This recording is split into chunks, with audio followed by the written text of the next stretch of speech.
Today, we are gathered here to witness the beatification of yet another of Kerala's saintly people, Father Agustin Tevatmarampil, whom you affectionately call Punyachan.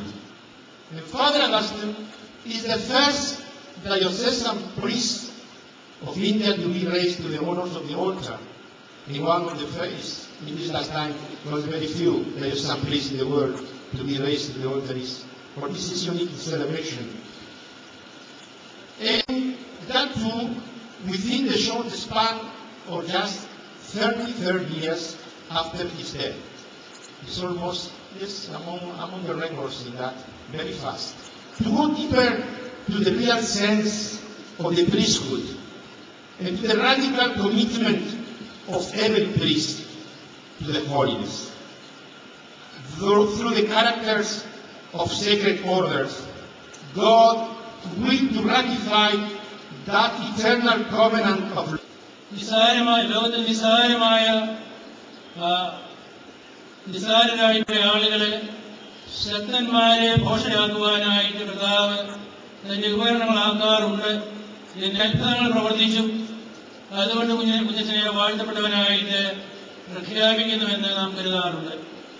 വാസ്തവത്തില് അത്ഭുതങ്ങളെ ദൃശ്യസിംഹാസനം ഇപ്പോൾ ആവശ്യപ്പെടുന്നുണ്ടെങ്കിലും ദൃശ്യസിംഹാസനവും പ്രധാനമായിട്ട് പരിശോധിക്കുന്നത് ഒരാളുടെ ധീരോചിതമായിട്ടുള്ള ജീവിത വിശുദ്ധിയാണ്. ദൈവാശ്രയത്വവും സജീവമായ സംതൃപ്തിയുമായിരുന്നു അദ്ദേഹത്തിന്റെ കൈമുതൽ. വിനീതനും മിതഭാഷിയുമായ ഒരു കൃഷഗാത്രൻ. സ്വന്തം സുഖത്തിനോ പ്രശസ്തിക്കോ വേണ്ടി അദ്ദേഹം യാതൊന്നും ചെയ്തിട്ടില്ല. ആര്യചരിതനായ കുഞ്ഞച്ചൻ കാലത്തിന് ദൈവ വിശുദ്ധരുടെ അറിവിലേക്ക് ഉയർത്തപ്പെടുമെന്ന് ന്യായമായി പ്രതീക്ഷിക്കാവുന്നതാണ്. ഇന്നത്തെ മഹാസംഭവത്തിൽ പങ്കെടുത്ത മേഘാലയ ഗവർണർ ശ്രീ എം ജേക്കർ, കേന്ദ്രമന്ത്രി ഓസ്കർ ഫെർണാണ്ടസ്, സംസ്ഥാന മന്ത്രി ശ്രീ കെ മാണി, രാഷ്ട്രീയ നേതാക്കൾ എല്ലാവർക്കും പ്രത്യേകമായി ഞാൻ നന്ദി പറയുന്നു.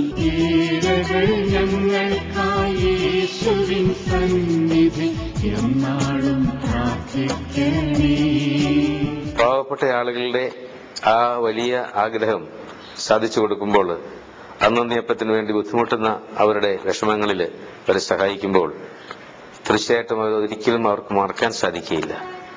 ദൈവം തിരുമനസ്സാകുകയാണെങ്കിൽ അധികം താമസിയാതെ വാഴ്ത്തപ്പെട്ട കുഞ്ഞച്ചൻ അൽഫോൻസാമിയെ പോലെ വിശുദ്ധ പദവിയിലേക്ക് എത്തും എന്ന് പ്രതീക്ഷിച്ചുകൊണ്ട് എല്ലാവരും പ്രാർത്ഥിക്കുന്നു.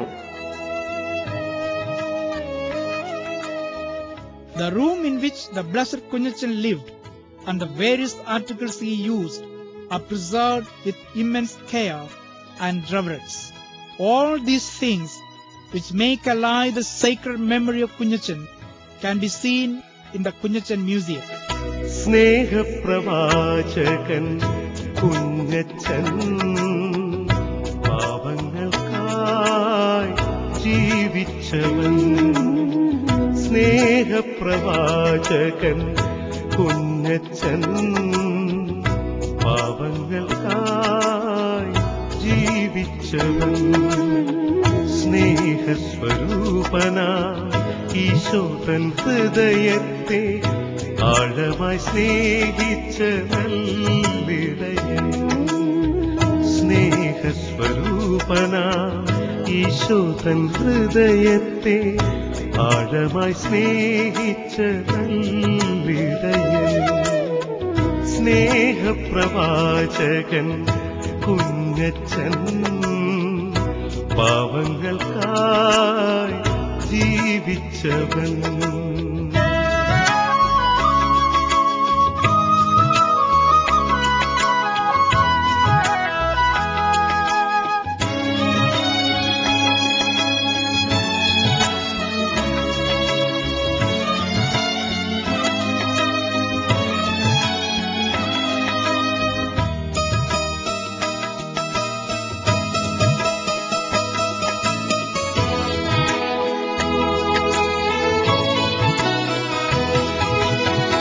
ചെറിയവർക്കിടയിലെ ചെറിയവർക്കായി ചിരി തൂകി നിന്നൊരു ചെറുതാരകം ചെറിയവർക്കിടയിലെ ചെറിയവർക്കായി ചിരി തൂകി നിന്നൊരു ചെറുതാരകം പാവങ്ങൾ പീഡിതരേശുവാണെന്നുള്ള സത്യമറിഞ്ഞവൻ കുഞ്ഞച്ചൻ പാവങ്ങൾ പീഡിതരേശുവാണെന്നുള്ള സത്യമറിഞ്ഞവൻ Kunjachan സരിപദ സഗമദപമഗ മപപ മപപ മപദപ മപരസനി ധാനിസ ധാനിസ സ്നേഹപ്രവാചകൻ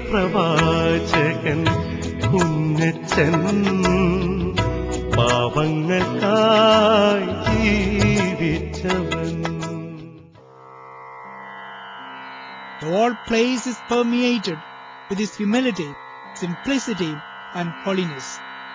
And those who enter there with humility and faith experience the caressing and consoling touch of Kunyachan. Kunyachan saw in these poor people the face of Christ himself, and he understood fully the meaning of the words of Christ. As long as you did this to one of these my least brethren, you did this to me. Service of humanity is service of God.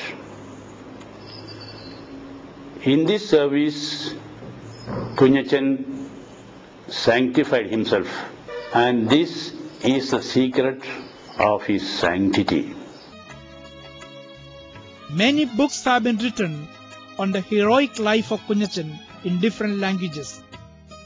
Every year, thousands come to Ramapuram from the state and elsewhere to take part in the feast of Kunyachan, celebrated on October 16. നിത്യപുരോഹിതൻ ഈശോയ്ക്കു പ്രിയമുള്ള ഇടവക വൈദികൻ കുഞ്ഞച്ചൻ